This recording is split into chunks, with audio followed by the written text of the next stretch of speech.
Safe church is important to the life of the church so that all people can worship in safety and without fear.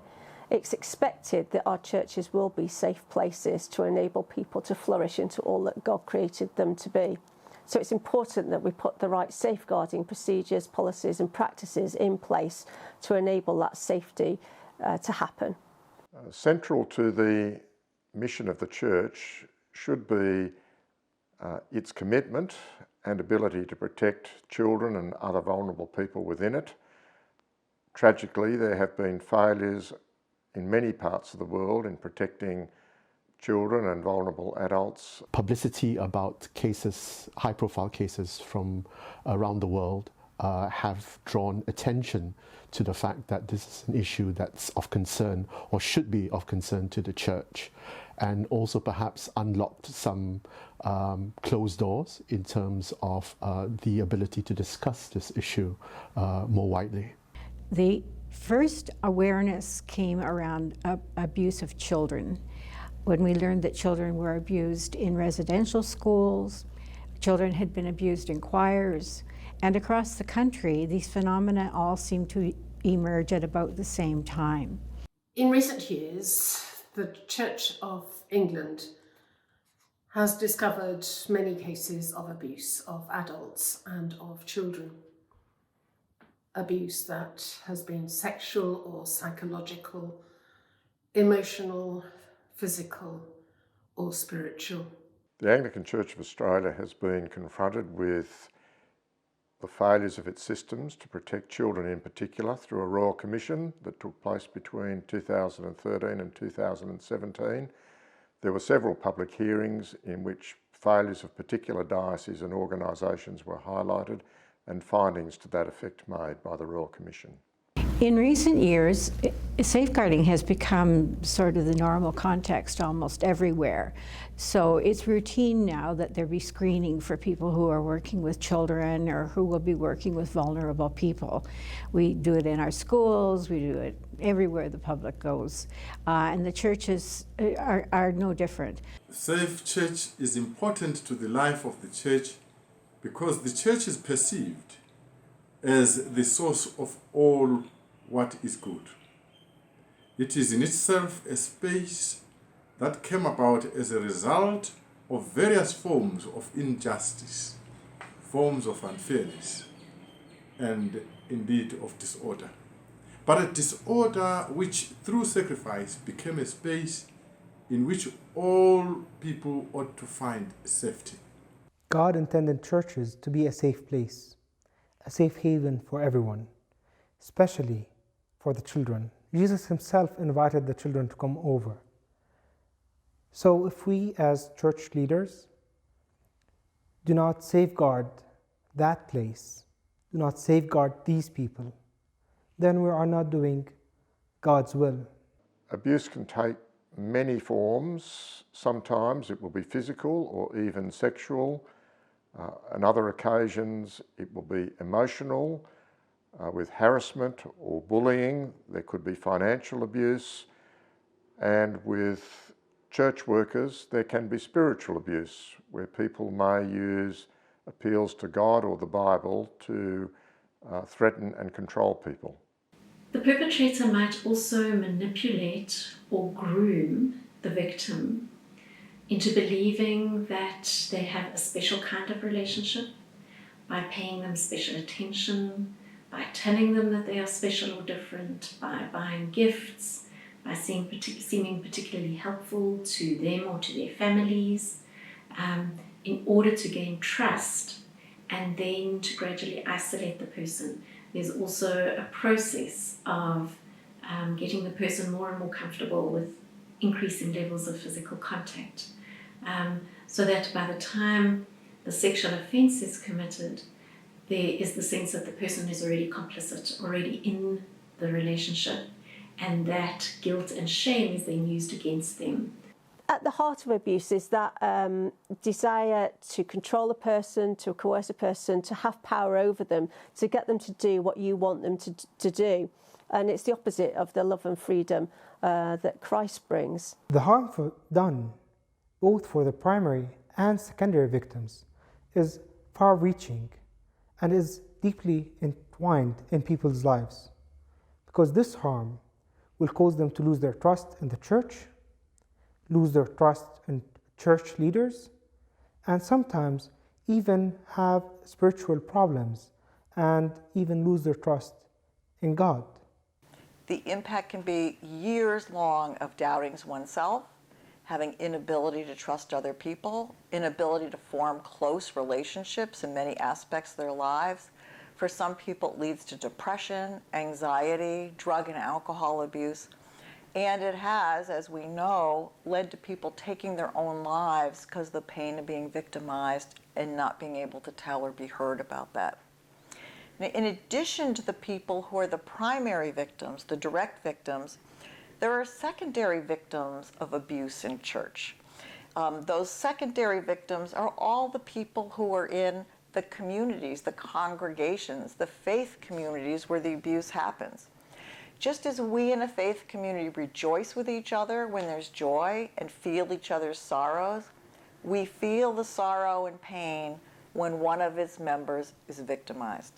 The theological foundations for a safe church is care, it is protection, it is healing, so as not to put any stumbling block in the way of God's people. A safe church, based on our Christian belief, we have to be compassionate. We need to share the desire and the challenges and the problems of others, so that as a church we can move ahead to support one another and the community at large. The world sees the wonderful range of human beings created in the image of God. Each of them, we affirm, is precious in God's sight and therefore in ours. Abuse can take many forms, but it is always wrong. It is sin, and the church must oppose it and must care for those who are hurt by it, and must seek justice for its victims. Safeguarding or safe church has been on the agenda of the Anglican Communion, particularly over the last 10 years. In 2012, at the Anglican Consultative Meeting in New Zealand, a charter providing for broad commitments to protect and respond was adopted. Then in 2016 in Zambia, the Anglican Consultative Council adopted a protocol to ensure the disclosure of information where people move from one province to another. And then more recently, in 2019 at Hong Kong, the Anglican Consultative Council adopted guidelines to enhance the safety of churches around the Anglican Communion. The initiatives that the Anglican Communion and the instruments of communion have taken to ensure and promote safe church is to provide safe church guidelines. These are from the Safe Church Commission. These have been approved by the Anglican Consultative Council and are recommended to be implemented by all provinces and dioceses and churches. And these are policies, their procedures, their systems and processes in place to provide that structure that is needed to ensure that our churches and people in our churches are kept safe from harm. When I became Archbishop of Canterbury, I knew that issues of safeguarding and making churches safe for children and vulnerable people was a vitally important area of work that needed to be addressed in the Church of England. It became clear, though, that this was a wider issue for churches across the Anglican Communion.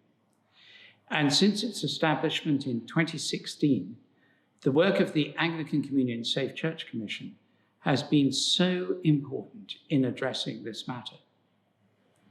Safeguarding and safe church issues are an absolute priority for for the Anglican Communion. There have been many high-profile cases where the church has failed survivors of church abuse. And what is apparent is that the culture of the church at the time has failed them not once, but twice and again by not listening, by keeping them away from the love of Christ. I am profoundly sorry for the church's failures. As a communion, we must learn to face our failures to keep people safe, to hear the stories of survivors' abuse in all their horror. Because for the church to ignore their pain is to abuse them again. We must take steps to put in place ways of acting that keep everyone safe. I cannot stress enough how important the Safe Church Commission's guidelines are for the communion. They were approved at ACSCC 17 in Hong Kong. The guidelines provide practical ways for provinces to prevent the occurrence of abuse by church workers and to respond to those who've been abused. I encourage you all to take steps for these guidelines to become the lived experience of your churches. The Safe Church Commission has the vision of enhancing the safety of people in the churches around the communion through ensuring that church workers act with integrity, that where people experience abuse, they receive help, that those who abuse are made accountable, and that church leaders no longer conceal abuse where it happens. We want our churches to be a safe place where people can worship and be who they are in safety and to flourish into all that God created them to be. So it's keeping people safe, it's enabling them to worship in safety, and it's to enhance and build on the safeguarding measures that are already in place to ensure that they are continually implemented, refreshed and relevant to our context and our culture that we find ourselves in. Bishops who don't know about the Safe Church or the guidelines, the first step that they can take is to read the guidelines and to assess whether their own diocese has procedures in place that give effect to the guidelines. They consult with chancellors and those experienced in training and pastoral care to see what assistance can be provided in developing appropriate systems, particularly to respond to the needs of victims of abuse. I think it's important for bishops to be aware that there is the potential or the risk for these kinds of situations to happen. I think it's important for bishops to recognize that it's not just something that happens elsewhere or in other parts of the world, but that it could potentially also happen in their own backyard. I think the most important thing is that they model safeguarding themselves, that they implement it and ensure that there's a plan of action for implementation across every church in their province, and that there's a budget to enable that to happen. It would be helpful for every diocese or province to have a group to examine the guidelines and assess whether they, in whole or in part, are implementing those guidelines. Bishops might draw together a group, such as a chancellor or a theologian or people involved in pastoral care, to provide a multidisciplinary team to look at how systems can be developed or enhanced to give effect to the various parts of the guidelines. So read the guidelines, implement training on these guidelines, and keep in touch and appoint a provincial representative if you haven't already done so. It's really important that you link in with the Safe Church Commission and be updated on what we're doing and how that is being implemented across other provinces.